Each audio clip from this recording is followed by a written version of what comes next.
Hello YouTube, this is SkiLLY here, and I'm bringing you my new series, Let's Play Morrowind, and here we go with episode 1. We're gonna start into a new game. We're gonna skip this part. I had Let's Play Morrowind videos before my series, but I wanted to re-roll. I was a marksman, but now I'm thinking more of like a battle mage or whatnot. Or like something along of a paladin. I was thinking maybe heavy armor with like restoration and conjuration, that kind of thing. That'd be cool. So here we go. We picked out our name. We're gonna talk to the guards. I'm using two mods here, which are the Morrowind Overhaul mod for the graphics. As you can see, better bodies, better heads, and everything, as well as this leveling mod that's pretty popular, pretty high rated, which just makes leveling more efficient than the other system in Morrowind, the original system. So here we go. Here's the Overhaul mod. Just looks really nice. Right now I'm maxed out on settings. Looks really cool. Okay, here we go. For the paladin race, I'm gonna go with Breton just because it does give a magicka bonus, resistance to magicka by 50%, and a cool little ability per day. I don't like this face. Nope. Too young. Here. No, that was the best here. Alright, let's go. Great. I'm sure you'll fit right in. Follow me up to the office and I'll finish. I'm thinking just heavy armor and long blade as the two combat, and everything else into the magic area, but I'm not too sure right now, but we'll see. Yes, we've been expecting you. You'll have to be recorded before you're officially released. This episode will primarily be about Seyda Neen and what you can do in your starting town with like cool mini quests and stuff. Favorite attributes, I'm gonna go with endurance, which is the most important attribute, I think, just because it determines how much health you gain per level, and the quicker you max it, the quicker it is. The quicker you get more HP per level, so you get more health in the long run. So endurance and willpower, able to resist magic, and your maximum fatigue. So 2 maximum fatigues, so I'll have quite a bit of fatigue at level 1. I'm gonna go with heavy armor, long blade. In magic, I'm gonna go with alteration, as well as restoration. No, I don't need restoration, do I? Actually, yes, I'm gonna put in restoration, and one more would be, I have alteration, illusion. Illusion is quite handy, actually. Okay, so these two minor skills I'll put in. I like security. Security is really good. And opening chests and stuff that have quite valuable things. What else is there? I don't have conjuration. I should put conjuration. The ability to summon another a creature, like it starts off with like an ancestral ghost, and you can finish off with like a golden saint at higher levels. So that's really cool. So I'm gonna pick that up. Alchemy, athletics is good because you don't want to be like a snail, and sneak is good throughout like the entire game. Sneak comes in handy. Combat, I only have 2 combats, so everything else is on magic. So gonna change the name of this to Paladin. All right. Very good. The letter that precedes Check this out. you were born under a certain sign. And what would that be? And if you watch my earlier Let's Play Morrowind videos, the best sign I always choose is the Atronach, which gives you stunted magicka, which means you cannot gain magicka unless you use potions, which is not bad. But you can. There's another way. It's called spell absorption. It gives you, if someone does a spell to you that does, let's say for example, 100 fire damage, 50 of that damage would be turned into your mana because you'll absorb it, and then it'll only do 50 damage. So it's basically resisting magicka by 50 damage. Plus my racial bonus, which is resist magicka by 50% as well. And it also fortifies your maximum magicka by 2 times your intellect. With my racial bonus, it'll be 2.5, so a huge increase in magicka.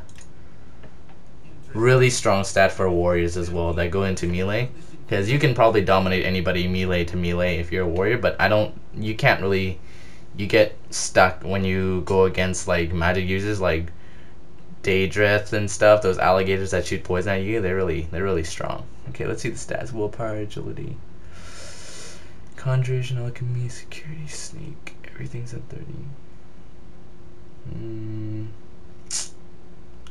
I'm going to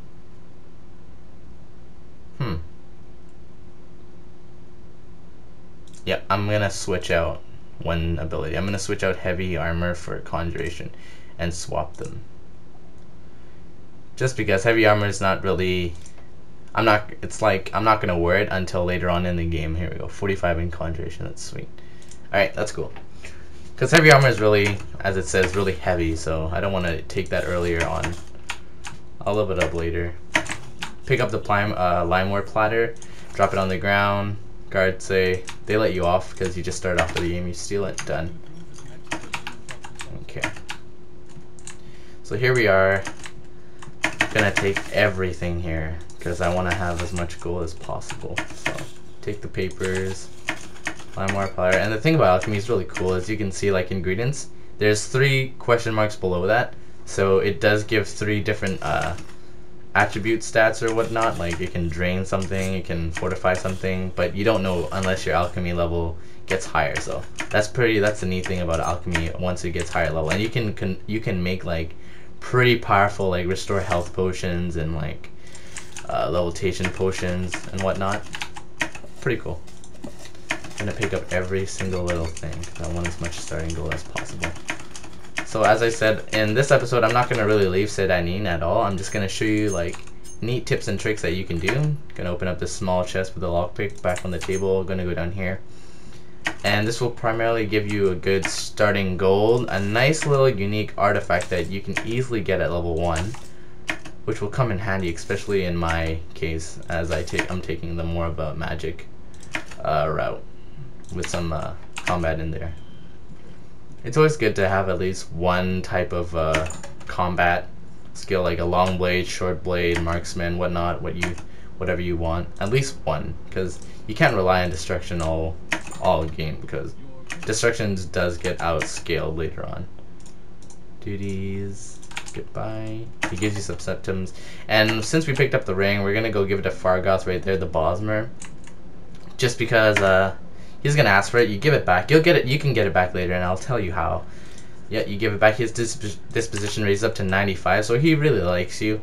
But not only him, but the high elf, the Altmer in this trade house, Ariel's trade house, the owner. His disposition also increases if you give Fargoth his ring back, because I think they're friends. So yeah, so you get a better price on your items anyway. So sell all these items to Ariel. Directions, no. You want to keep the package because you want to start the main quest by giving him the... I'm not going to give him my gold. What am I doing? Limeware platter. Give everything else. Okay, sweet. Gonna increase it by 1. And now I'm gonna pick up... where's that spell? Frost damage. 35 to 60 points on touch, which is really strong at earlier levels in the game, while when your agility is really low. My agility is 30, so that basically affects how my on chance to hit somebody. So it's at 30. I'm not gonna have a good time fighting someone at all, so I'm gonna rely on scrolls at the moment.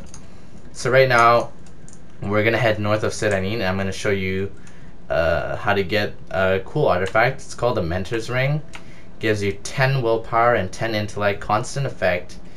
It's priced at 8,000, but it's better to wear it for yourself for early starting out. But it's inside an ancestral tomb, and when I say ancestral tomb, it means ghost. And when I mean ghost, it means that normal weapons that aren't enchanted don't affect these ghosts. So you need to pick up an enchanted weapon, which I'll tell you how to go right now about, because Ariel does not sell any enchanted weapons. So if you go south and you follow the trail here, you're gonna see and then this Bosmer here is gonna fall down, and what he has is 3 scrolls that fortify your acrobatics by 1,000. which is pretty cool. I'm not going to use them anytime soon, but he also has an enchanted iron sparks blade and a little bit of gold and some stuff. I'm going to dispose of him and take all his stuff because I'm going to sell it later. And oh, I have some spells here. Okay, chameleon heart. Shoot. Okay, so I'm going to just do this really quick. I'm going to put water walking on 1, hearth heal on 2, and 3 will be ancestral ghost. Okay. So after you picked up your iron spark blade, you want to head down this way a little bit to the coast right here. We want to go to this little island right here at the end of the peninsula. So it should be located right ahead over there. But there's a mud crab, and I don't want to fight a mud crab without any fatigue on, because fatigue also determines your on hit rate.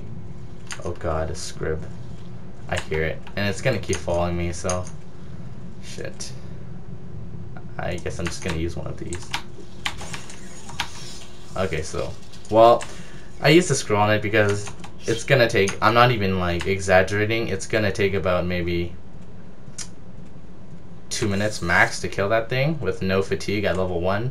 There's also a mud crab, but I don't really have to fight that mud crab. That mud crab's pretty slow. Ah, okay, never mind. I take it back. I'm gonna pick up these mushrooms because I don't know. I just like picking up these mushrooms. Yep. Okay. So here we are. We're outside. Let me pick up more mushrooms here. We're outside the ancestral tomb, Samari's ancestral tomb. So what you go is you go inside. I'm gonna quick save, and I'm gonna wait just 1 hour to get my fatigue back. Just, you know, I don't like going about with no fatigue. Anyways, I'm gonna teach you a cool way to get this mentor's ring with little. You don't even have to draw out your weapon. Basically, there's 2 enemies here. There's an ancestral ghost. Oh, there's 2 enemies right there. Okay, so first of all, I'm gonna create a distraction by summoning a ancestral ghost myself. And what I'm gonna do is I'm gonna run away from these guys. They're gonna be aggroed to my ancestral ghost. I'm gonna pick up this spell, this scroll, and it's always the same no matter what you do. It's called the Scroll of Hellfire, and it basically does 10 to 100 damage. Like, look at the stats. You put it on, you just aim it, it'll kill all 3 of them. Your summon ghost, you don't even need a summon ghost. Like, it kills all monsters that are in here, basically, once you target it in an area. So they're all dead. You open up this door. There's usually a monster inside. It could be spawned here like outside, but there's only 2 monsters. This is an ancestral ghost outside, and then when you open this door, it'll either be a bone walker or a skeleton, like it is, but it's usually inside here, but this time it's outside. It's also trapped, so I'm going to open it. I resisted it. I resisted the little trap because of my ability, my racial bonus. Pick up the mentor's ring. Look at the stats. Fortifies intelligence and willpower by 10 points, constant effect. Really great item for early levels. And you picked up a key, and the key opens up this chest right here, which has a common ring, which is basically nothing. So yeah, just like that, we already got a really great artifact. There's a shrine right there if like you caught a disease, but you shouldn't be catching disease anytime soon. Excuse me. We're gonna go back to the Bitter Coast region here, and I'm gonna use water walking to get around this area without fighting any mud crabs or whatnot. And water walking at level 1 is really useful. It's great for all stages of the game when you want to travel, or you need to travel across like large portions of water to get to like a deserted island or whatever. Because when you do, and if you have been traveling with water, you understand how annoying slaughterfishes are compared to cliff racers. I think slaughterfishes are way more annoying than cliff racers. Oh, what are those? Oh, it's just okay. Anyways, we come over here, and I'm just gonna take a quick dip back into here. Oh, there's some mushrooms. I don't know why I pick up these mushrooms. I just do. I don't even sell them. It'll be good for alchemy, I guess, right? That's my excuse. Some more mushrooms. And once you go over here, there's gonna be a body right here. This body is possesses Vitellius. He's the local tax collector, so he takes money from you basically. And he's dead. That's gonna open up another mini quest where you can get a decent amount of gold for level 1. I think 500. So you picked up 200 gold and a tax record. So what I'm gonna do is I'm gonna go back into the city. And sometimes walking through water like really saves time. Easy spell, like great benefit. All you have to do is take alteration in your major, and you'll probably have it as one of your starting spells. Okay, so we're here.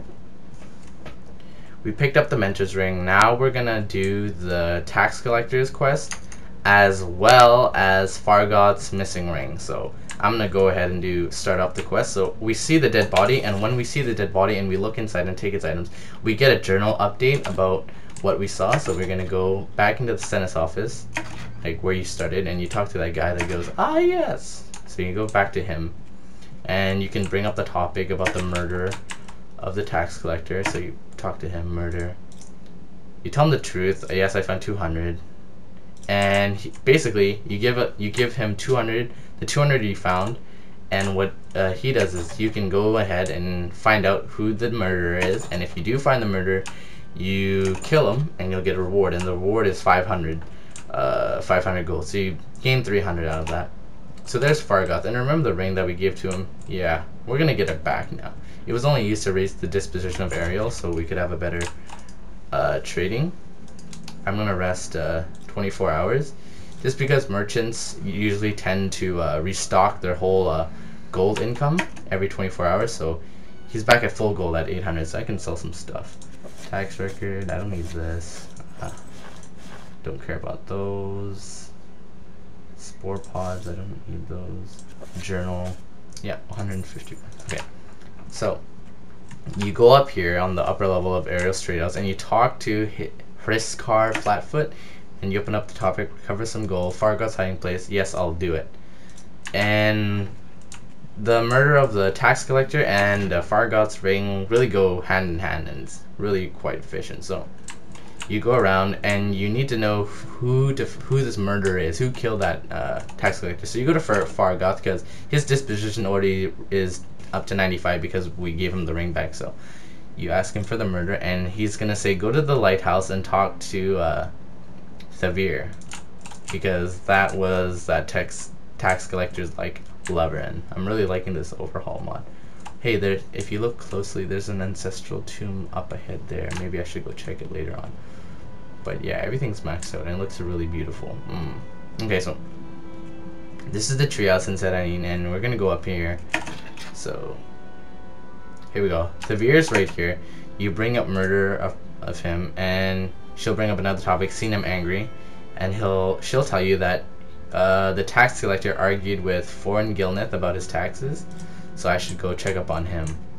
And why you start a Fargoth's quest before coming here is because in order to find out Fargoth's hiding place, you need to be up top in the trade house, and you need to go up here, and you need to wait until it's nighttime. I picked up a really nice book up there, 300 value, so I usually wait until it's 10 or 11, so it's going to be 11 p.m. in this case, and you just wait up here at the trading house at nighttime after you opened up the quest, and look, you see Fargoth down there, and he's sneaking right now, so you just wait for him to do his little thing. He has a torch on. I don't know why he's sneaking with a torch, because then everybody's gonna see him. So basically you just wait here. I thought this was the coolest thing when I started out Morrowind, when I finally figured out how to find his hiding place, because I googled it because I was having trouble, and it's pretty cool. You stay up here and he sneaks up here, and then he goes to his hiding spot, and then after he goes to his hiding spot he leaves, and then you can go pick up whatever he puts in his hiding place. So not gonna spoil it, but you guys are gonna figure out in like 30 seconds where it is. So you just keep looking at him. He's gonna go up to this huge tree in the middle, and now where he's gonna go? He's gonna go down here into the swampish area, and once he goes down to the swampish area, you can basically just this is gonna hurt a lot. You can basically just jump down. It's okay because I have Hearth Heal. I took Restoration as a major, so I get it all back. Even though I didn't, I can't regain Magicka, it's fine because I have Spell Absorption. And you'll find out that he just came from this hollow stump in the middle of the swampish area, and you go inside. Journal's been updated, and you take everything. And as well as you take everything, you can right in front of the stump is Foreign Gilneth's shack. So you go in here, and you talk to him, and he has the topic murder, and he tells you that he did murder him. You have two choices. I'll believe what you say. I'll say nothing to the authorities. We're sorry, that is no excuse for murder, and your punishment has been decided. So I'm just gonna go with this. So now he fights you. Now, before he fights me, I'm gonna summon an ancestral ghost to help me, because level 1 fighting is really insane. Like, here we go. I'm missing like hits that are right next to him, but I guess it's fine. I have an ancestral ghost helping me too, so it's not that hard. He's just hand to hand, so basically against hand to hand you have two life bars, which is your fatigue. Hand to hand users, they need to take out your fatigue bar, and once you get to the your fatigue bar is out, then they can start getting into your health. So look at gold. He doesn't really have anything in his house except for a 150 gold value book. Take that. You're basically done. I'm gonna go back to the lighthouse, just because once you kill Foreign Gilnet, you'll have a ring, the tax collector's ring, and you could either sell it to Ariel at the trade house for a decent amount of money, but money comes and goes, right? Once you go here, this lady up here, Thavir, his lover, is going to give you, I forgot what she gives you, but she gives you something nice.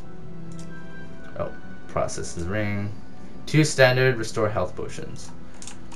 And that could really well come in handy. You could probably just buy it off the gold that you get from selling the ring, but you know, whatever.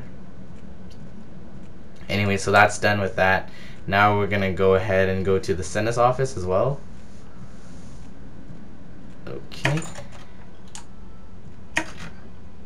And now we're gonna tell that guy that says, ah yes, that we've killed the murderer. We solved the murder.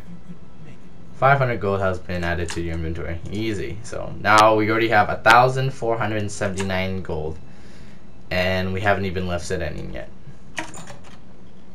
Pretty cool. Go exit out here.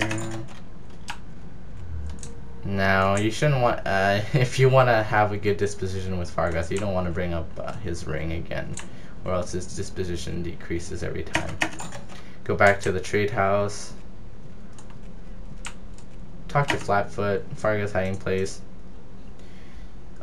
He takes 300 gold, but he gives you 100 gold. What his disposition increases, so it's not a big deal. Go to Ariel. Look what I can sell to him. Fargoth's ring. It's not that great of a ring either. It's just a little cool little quest that sets up the ring. 240. Cool, sweet deal. Oh, he sells spells. I never knew that. What does he have? Exort fatigue, shock damage, fortify luck, sanctuary, resist magicka, fireball. Not bad. Good for starting, early starting destruction users, but I'm not into destruction at all. Another side quest you can bring up is Vaudis. You talk to this guy, Vadunius Nucius, and little advice. You bring up a little advice, and then he'll be like, he's new here, blah blah blah. Tell her. Okay, so you go to the Silt Strider here. So basically, to start this quest, you go to the Silt Strider, which is the person that lets you transport to different places like Balmora, Alderaan, Genesis, all that places. Talk to her, and someone in particular. Oh no, where is it? You bring up the person's name and the topic. He sees poor fella, I don't think he's happy here in Morrowind. I think that's all you do, and then you go back to the guy. He's basically, long story short, he's pretty emo about being in Morrowind, and he wants to like GTFO. So you go back, talk to him after you find out he's unhappy. He's not happy. He tells you a story. He's not happy here. Give him 100 gold. I just give him 100 gold, and you get his cursed ring. I forgot the stats, but cast when used, damages health, but like it's a really crappy ring, but it's worth the value. But like it's not a big deal. 100 gold, whatever gold, right? And now after that, you won't see him in 24 hours. So actually, I'm not gonna make it 20. It's 1 a.m. I'll just change it to 7 a.m. I wonder if he's still here at 7. Oh, Oh no, he is. It's later on. I think you have to wait a day. I think you can start another quest here. Little advice. You look like you can take care of yourself. Then why don't you do something about those smugglers? And started with the new. Yes, these guards. Look at them, just starting. Someone has to pay. Okay, so okay. I don't know if I can do this quest. I might die, but I think it's pretty hard for a level 1. So I'm just gonna like easy myself, make this easier for me. Just buy. I'm gonna keep buying these frost damaging spells. Gonna buy. Oh, I have 11 of them already. I think 11's enough. Basically, she wants me to clear out the smugglers in this cave, which is another mini quest in Seyda Neen. So actually, I'm gonna smart cast them. Since I have 11 of them, I'm gonna be using them a lot. I'm gonna smart cast them to 4. Okay. I'm just gonna quick save just in case something, if my morning crashes. It doesn't crash at all, but you know, better be safe than sorry. Anyways, this cave is located near Seyda Neen. Well, basically it is located at Seyda Neen. It's like right there. So you go to Still Strider Port, and oh my god, the graphics are just amazing. Wow. Okay, so you go to the Still Strider, and directly down here is a cave where all the smugglers are at. Basically, what that high elf is telling you. I'm going to use a summon ancestral ghost as well. So you enter the cavern or whatever, and someone's already there. So you start off the fight. Okay. Okay, I'm just gonna use the scroll. Oh, I missed. Okay, so 1 down.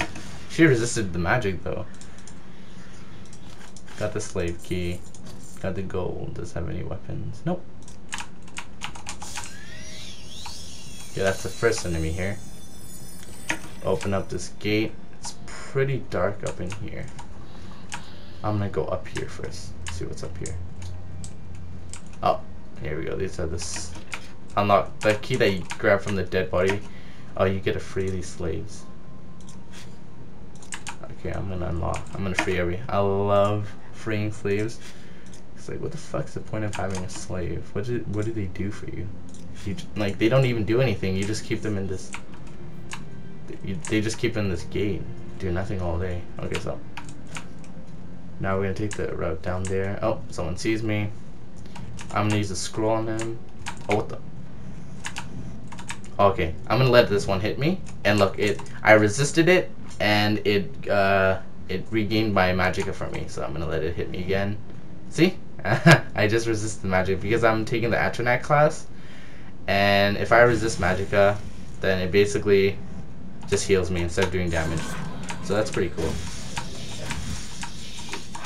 And use this 1 scroll on him. He's down for the count.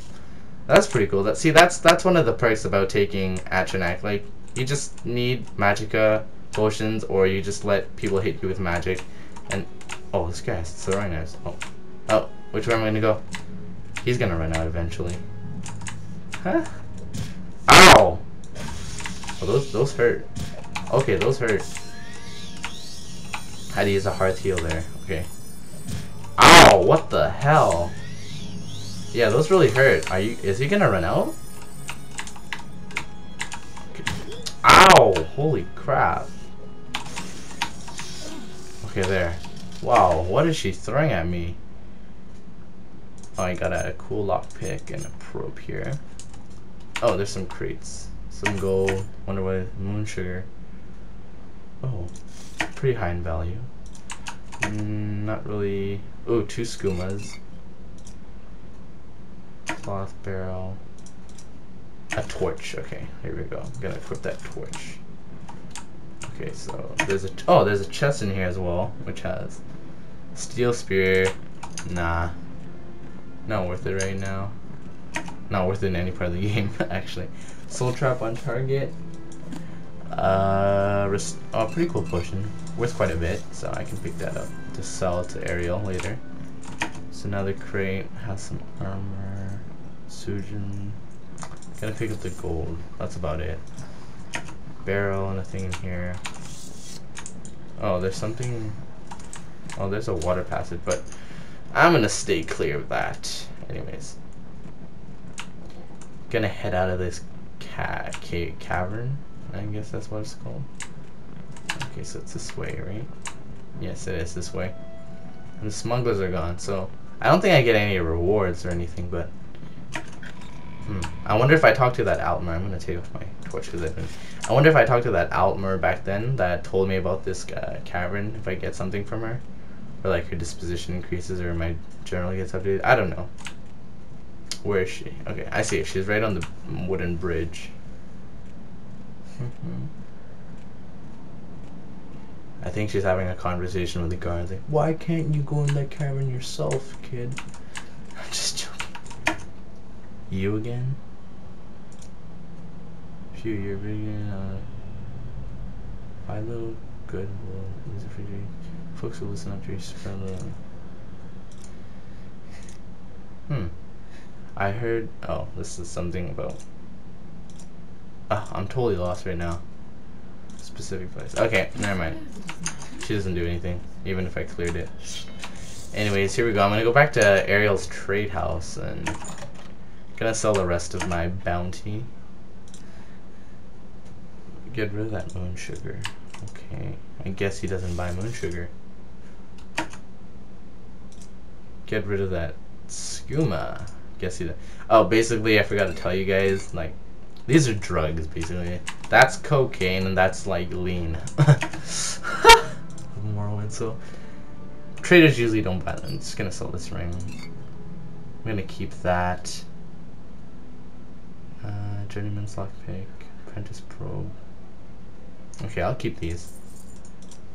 I'll find a trader that does sell, because 500. It's 500 a potion, so that's quite a bit of gold. And I'm gonna sell the. I'm gonna put the useless stuff that I don't need and leave it for Fargoth. You know, I don't need this key, and I don't need. Oh, I can't place this. Okay, can I drop them here? They don't float on water? Are you kidding me? Keys don't float on water. Okay, whatever. They do basically in this game then. Okay. Oh, I can't go through that. And that's basically almost, I think this is everything that you can do in Seyda Neen. Yeah. Level 1, less than 1,000 gold, still good. Has some damaging potions and yeah. Anyways, I'm gonna cut the video here, guys. Thanks for watching. It's been 32 minutes of your time, but I hope it was well worth it getting you accustomed to Seyda Neen. Next episode, we're gonna go to Balmora and we're gonna join a guild. I don't know which guild yet, but we are gonna join a guild when we get into Balmora. So thank you guys so much for watching. Please like, comment, and subscribe if you like this video. Peace.